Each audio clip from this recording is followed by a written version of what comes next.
Hello. First dog I'm going to do of the Red Devil dogs is actually going to be half Red Devil, half Redboy. It's Redboy on the top, Red Devil on the bottom. It was Yankee Boy's champion gambler. How he came about, Mike had a friend taking to be bred to, I think it was a son of champion Bobcat or a brother. I'm thinking it was a son, and they couldn't get him bred because he was too fight crazy. So they ended up breeding, it was a bitch named Judy. They ended up breeding her to Merritt's Bud instead, since they couldn't get her bred to the son of champion Bobcat. So out of that breeding came Champion Gambler, and the litter he was from. His sire was Merritt's Bud. Bud's sire was Mark's Dew Man out of Merritt's Silver Bell. Dew Man was out of Miller's Red Man and Miller's Honey, which was a brother-sister breeding off of Bass's Tramp Redboy, two-time winner, and Bass's Cat. Bud's Dam Silver Bell was off of Marlowe's Champion Britches, four-time winner, Marlowe's Amber. Champion Britches was off of Marlowe's Rattler, two-time winner, one-time loser, and Marlowe's Brandy Girl. And Amber was out of Bass's Tramp Redboy and Marlowe's Fanny. Judy was out of Champion Bobcat and Norod's Iron Josie.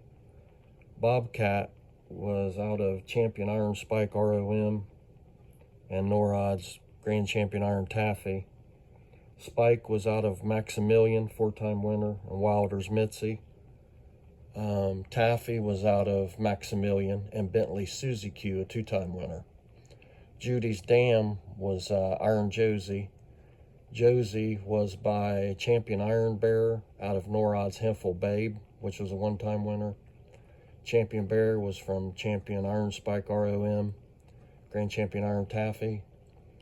And Hempful Babe was off of Iron Spike ROM champion and Schiller's Maud.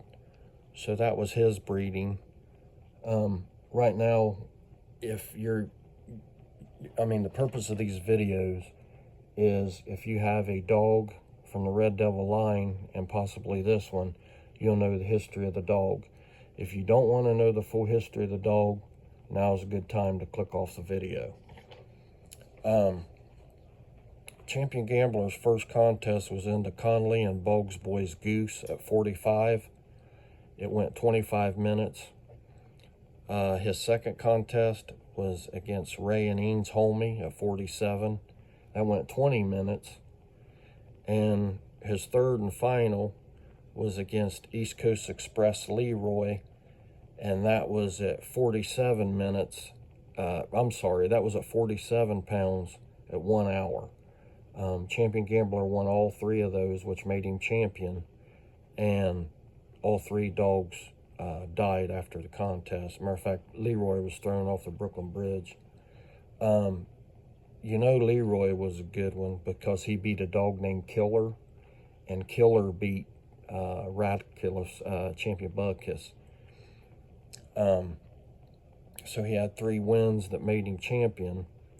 And when Mike got him back, he said, I just wanted to see what he looked like for myself.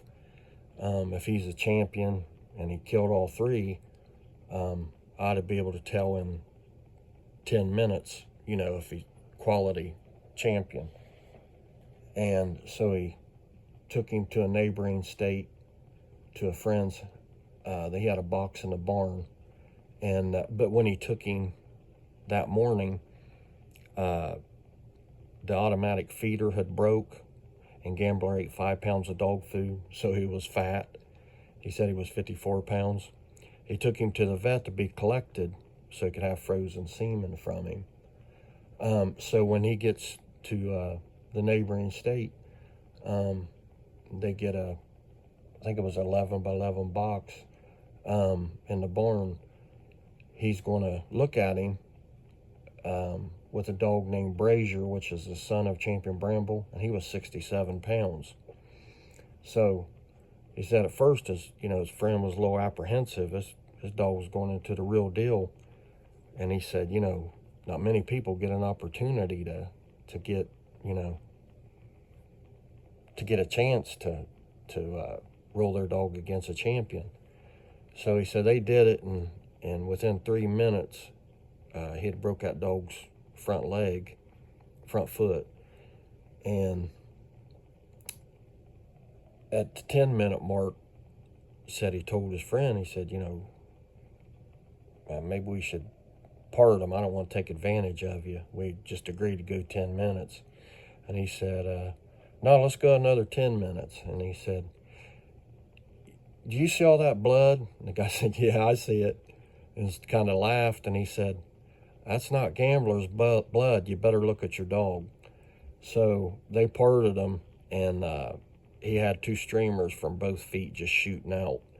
And Mike had to save his dog. He said, in fact, the dog ended up crippled after that. So that just gives you an idea of the caliber of dog in those days that Champion Gambler was. And I had several dogs from him that I was happy with. But it was always males. And of course that's fitting because Mike had told me that he never really figured out why he didn't nick with the Red Devil bitches. He said it did, but it didn't. And I know what he meant. He had higher expectations of him as a producer.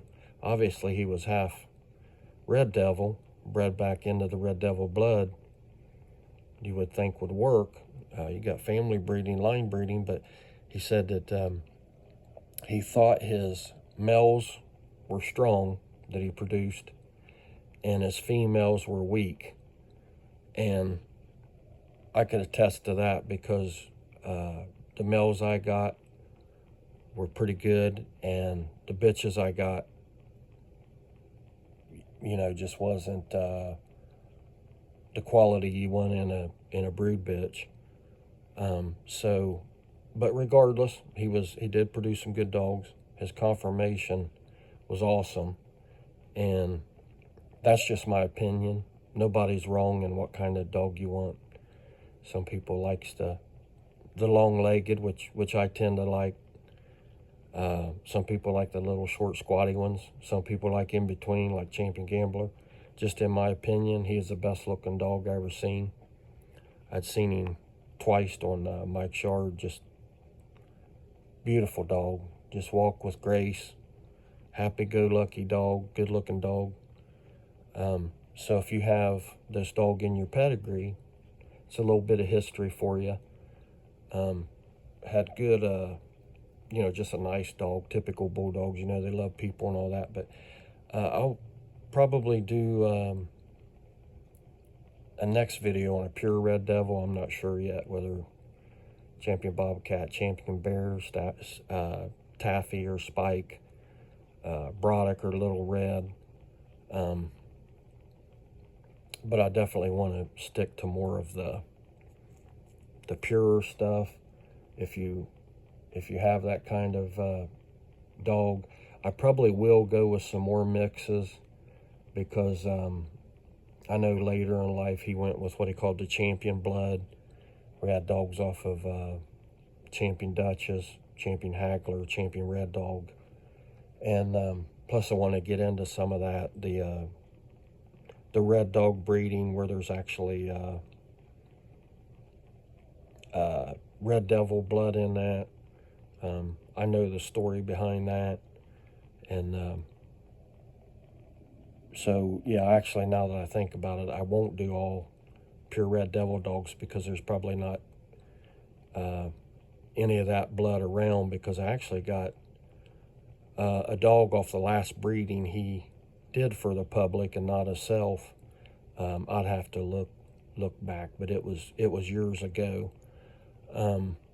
So I don't really know much about those dogs. I did have some of that blood off the Champion dogs from Duchess and Gambler, Champion Gambler, but not enough to really give my opinion on. But still, if you have those dogs, the Champion Gambler and the Champion Duchess and Champion Haggler, you do have some of that Red Devil in there, so it'll still be interesting if you want to know the history, behind those dogs.